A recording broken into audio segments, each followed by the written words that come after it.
Have you ever thought about what you'd tell your 20-something self? That's an exercise that sometimes people do. They think about what would you tell your 20-something self? If you could go back and tell yourself when you were younger to do something, to avoid something, what would it be? Probably, if nothing else, I'd tell myself to buy Apple stock.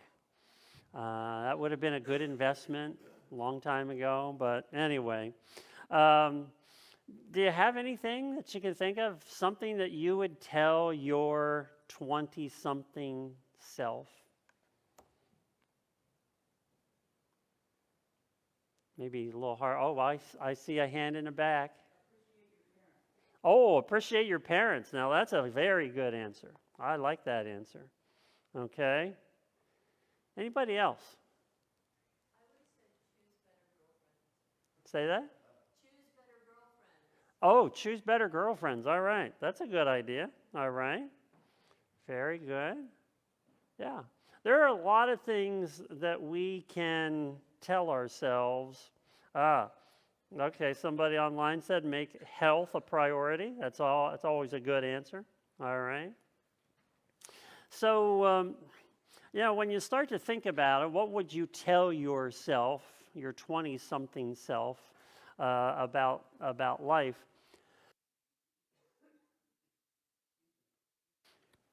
One of the reasons we often think about telling our younger self something is oftentimes because when we look back at life, we just have regrets. We have regrets.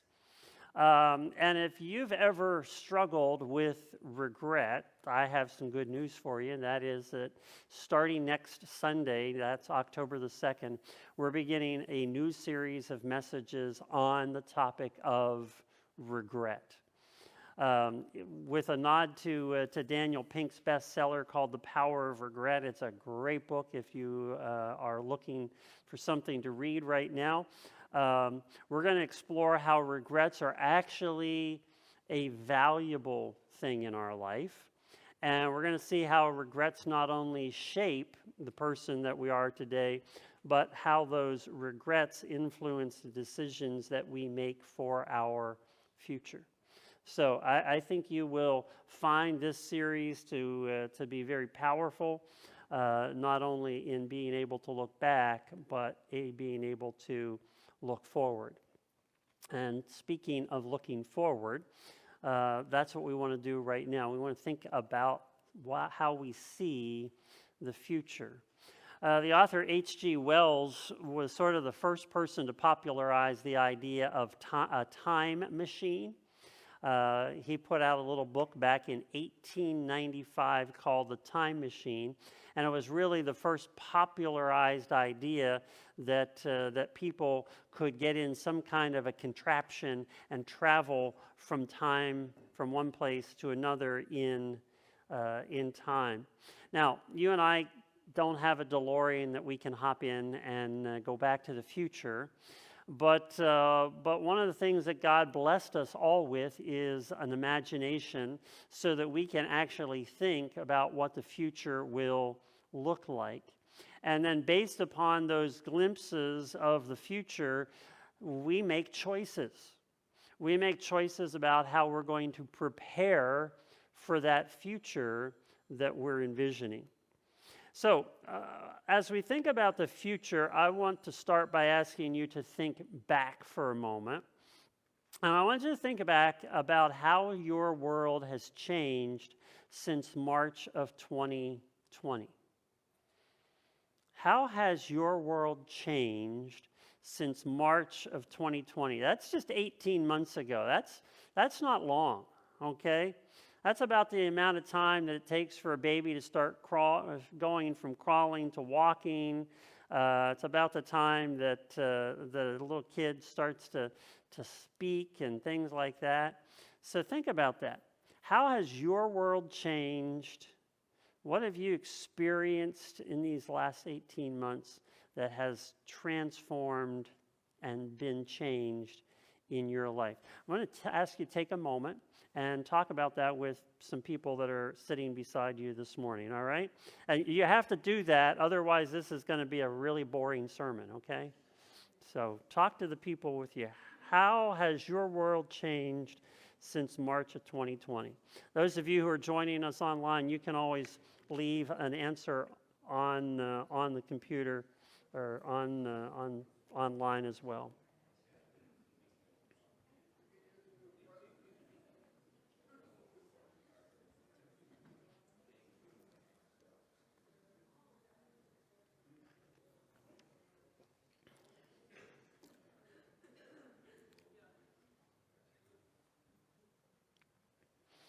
All right. Anybody out there have some answers to that? How's the word? Yes. Well, remote working has given people more flexibility, which quite frankly was a godsend to me because my mom worked with it. Okay. Having that is a blessing. All right. So remote work opened up all sorts of opportunities that would not have been there in the past. Okay, that's a very good answer. Okay. Anybody else have anything? Oh, yeah.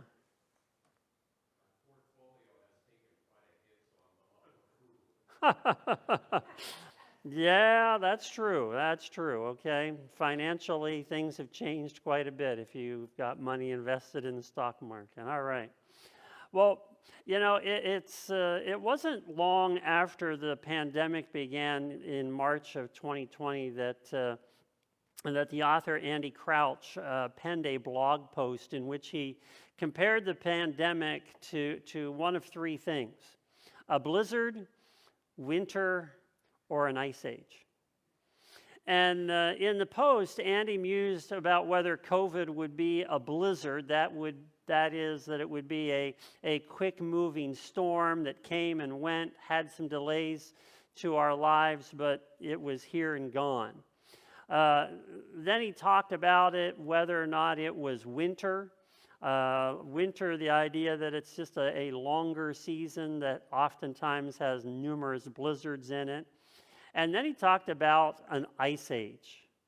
And in talking about an ice age, he talked about the fact that an ice age is one of those once-in-a-lifetime events that transforms life as we know it. Now, the reality is that in March of 2020, well, most people sort of thought that this whole pandemic was just going to be a blizzard. It was going to come, it was going to go, and we'd all be back to in-person worship by the time Easter came around. That's what we were planning. Didn't quite pan out that way, did it? And looking back, most people who study the church agree that the church, just like most of society in general, got knocked off of its balance by literally a once-in-a-lifetime ice age. And many of the people who study the church agree that one of the things that the pandemic did in the church was to accelerate the direction that the church had been heading over, say, the last 10 years. And so if you think about it, if the church was making an upward trajectory, then it may have continued to continue upward. But if it was plateaued or slowly declining, then it would have continued in that direction.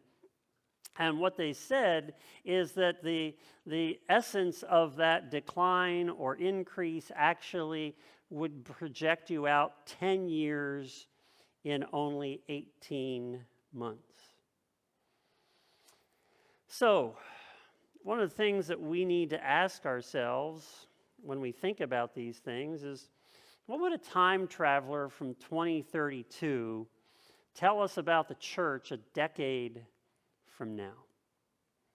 And if what that time traveler told us is true, what do we need to do today to prepare for 2032? Now, some of you out there are just thinking to yourselves right now, I just hope I make it to 2032, okay? I understand that, okay? Now, projecting into the future to prepare for tomorrow isn't the way that most churches cast vision, okay? And let me explain that to you. Usually when churches try and think about the future, they have a tendency to look backward. Good word that we think about in the church world when we think like that is we think revival. We think of reviving the past. And when the church gets sort of knocked off balance, the church naturally just thinks, well, let's think about the last place where we had stability and go back to that place. Because, see, that's the way most people in a church think. We think about going back to what was comfortable, back to what suited me and my tastes and my likes. But every once in a while, about every 500 years, someone sees the future and says, we don't need a revival, we need a reformation. We need a reformation. We need to visit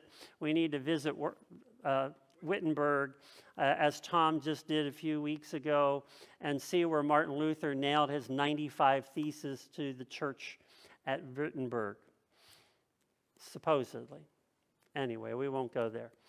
But a reformation, remember how I said that the pandemic sort of knocked us off balance? Well, what a reformation does is it actually knocks off of balance what has been in favor of what will be. That's what a reformation does. When Martin Luther nailed those 95 Theses to the door of the church, he knocked the church off balance because he wanted to see what nobody else could see. So I want you to take a minute and talk with somebody around you right now and reflect on those two words. The words are revival and reformation. And what's the difference between those two concepts? And as you think about it, does one of them look more forward while the other looks more backward? So take a moment, discuss that with folks who are seated around you, or think about it on your own. If you're joining us online, you can always leave us a comment there as well.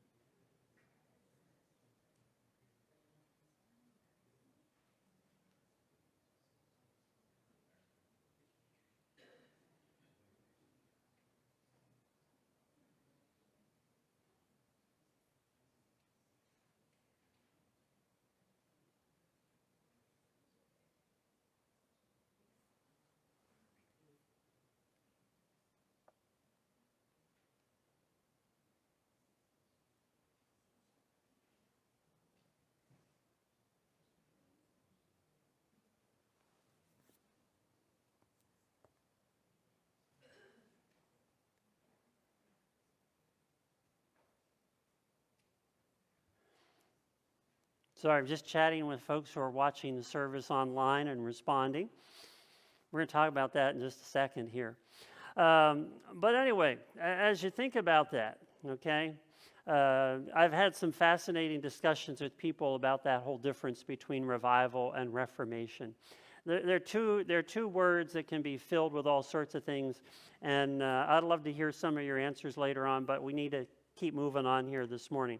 So I promised you a visitor from 2032, a time traveler in essence, who would like to come back to talk to us about the church in 2032. Now, I got to tell you, I didn't come up with this idea on my own. I actually heard Carrie Newhoff do a whole session, a whole 2-hour session on what a time traveler from 2032 would tell the church today. And you can read a little bit more about all that. There's a link in the Bible app and also a link in your sermon outline where you can read actually 7 things that Carrie writes about. But I want to talk about 3 of those things that I think a visitor from the church in 2032 might tell us about the future of the church. Now, they're included on your sermon outline. You can make some notes as we're talking about this. But the first one is that the church in 2032 is a both and church. A both and church. Now, if you think about this, there's another German thing, Tom. Think about the printing press. Okay, who was the guy that invented the printing press? Gutenberg. That's right.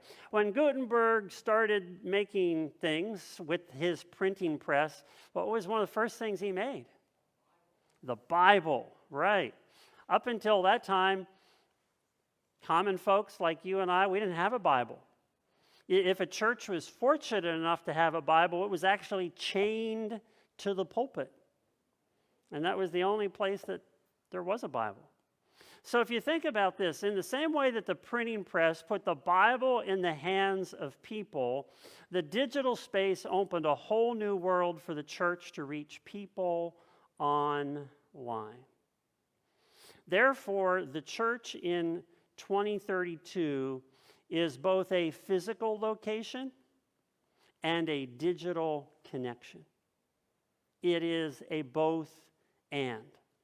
You see, the church in 2032 realized that everyone they were trying to reach is online. And in the decade between 2022 and 2032, churches that thrived saw the opportunity to be a both and organization. The digital world isn't our enemy. It's not the enemy of the physical church. It's actually a blessing that we need to see as a partner. Number 2, the church in 2032 learned the lesson of time shifting. Now, if that's not a concept that you're familiar with, I'll explain it to you and you'll completely understand exactly what we're talking about here.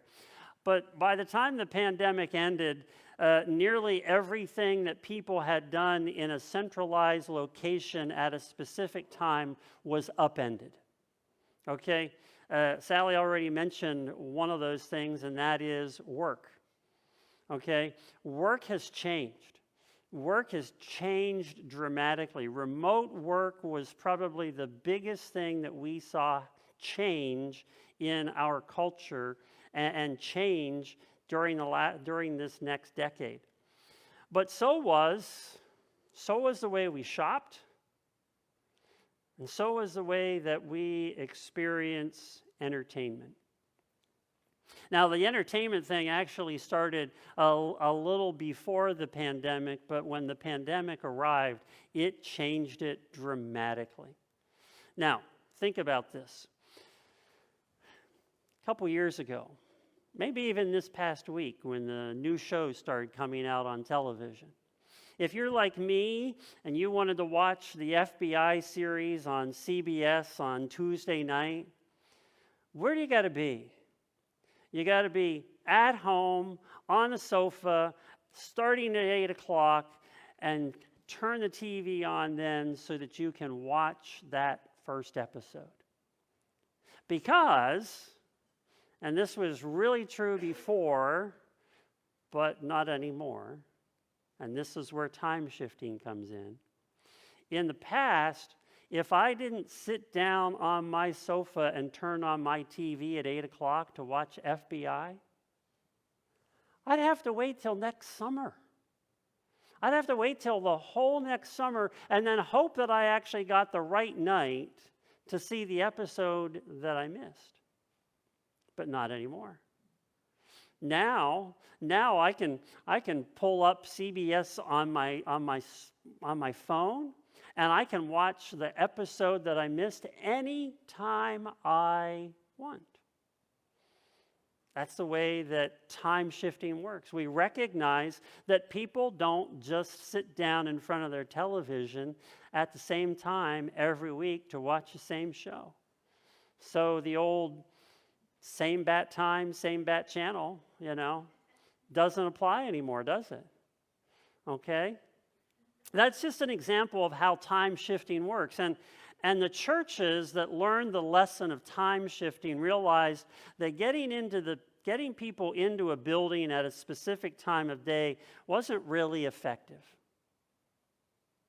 It wasn't really effective. That's not to say that gathering isn't important. We can talk about that in a moment. But thriving churches in 2032 learned the lesson that connection and content happen best at a time when people are ready, not just when the church says to be ready. Third thing.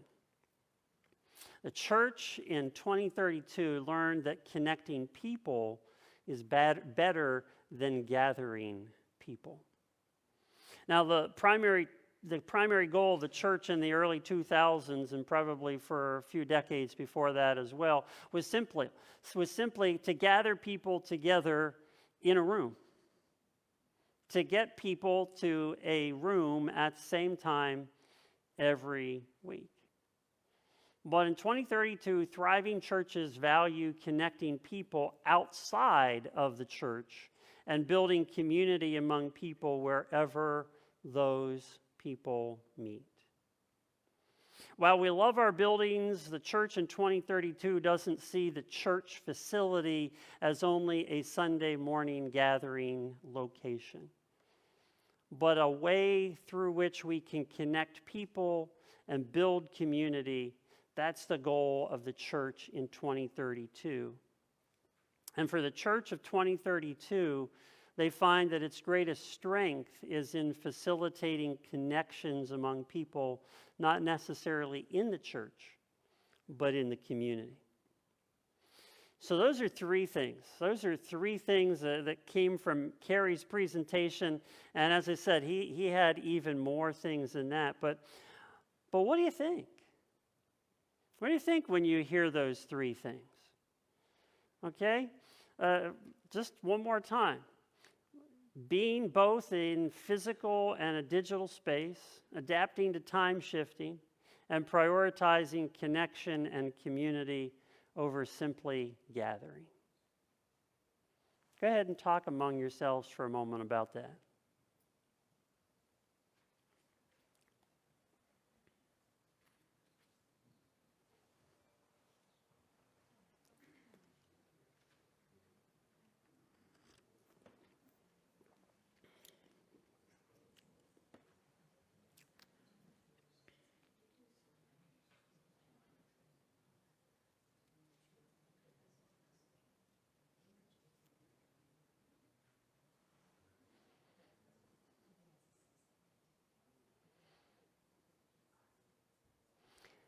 Just asking people to talk on a Sunday morning is a challenge for some people, okay?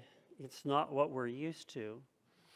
But there's a lot for us to think about if somebody from 2032 came back to talk to us about what a thriving church looked like in the future. I hope to hear a little bit more about what you thought about those three things a little bit later on. But as we prepare to wrap up today, I want to remind you about a couple things that we've talked about over these last few weeks as we talk about seeing the future. One of the things that we kept saying over and over again is that to see the future, we need to see people. To see the future, we need to see people. And the only way to really see people is to get close to people, and especially new people, people that you haven't yet begun to know. The other thing that we've talked about repeatedly is that we need to remember what Jesus' mission was. And Jesus' mission, we said very simply, was to bring good news to people and places.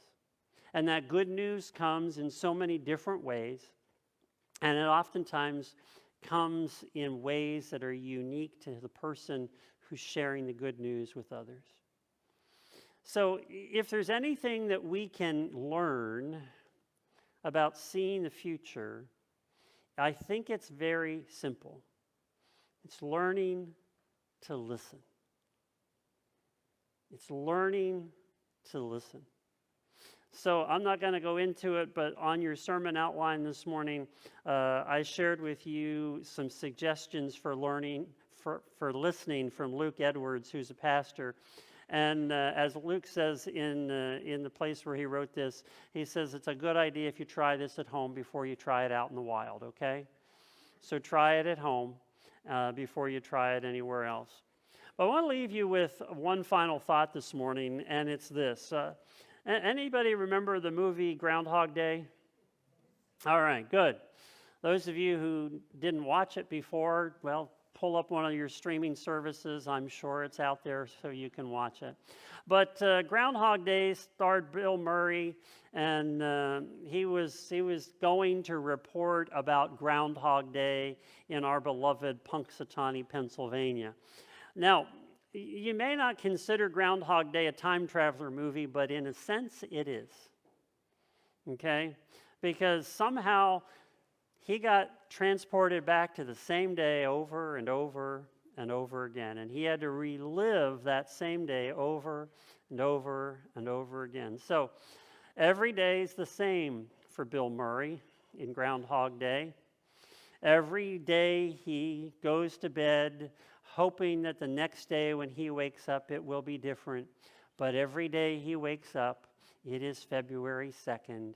It is Groundhog Day. And try as he might, and throughout the movie he tries in many different ways not to wake up on February 2nd, but that's exactly what happens. Over and over and over again, he just can't escape Groundhog Day. And in his mind, he is doomed to repeat the same escapades over and over and over until something begins to transform in Bill Murray's life. And what led to the transformation was the fact that he started to listen to the people of Punxsutawney. He started to listen. And through the last half of the movie, what he begins to do is save people from deadly accidents and misfortunes. And in the process, he begins to save himself. He learns to play the piano, how to sculpt ice, and how to speak French. And then eventually, when he goes to bed on Groundhog Day, February 2nd, he wakes up and it's February the 3rd.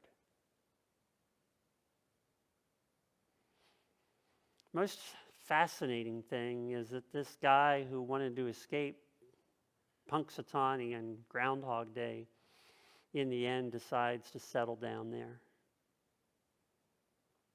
Because he's been transformed, and so have the people around him. Now, the church can keep living as if it's February 2nd, going through the motions, repeating the same actions over and over again. Or we can listen to the voices of the townspeople and begin a transformation in them and ourselves. 10 years from now, you can wake up expecting the same thing in the church. But in late September 2032, the world is going to be a different place. The world is going to be a different place. And the church will need to be a different place as well. Question for all of us to ask ourselves now is, what are the lessons we need to learn that will help us to see the future and respond in ways that prepare us for tomorrow. Would you join me in a word of prayer?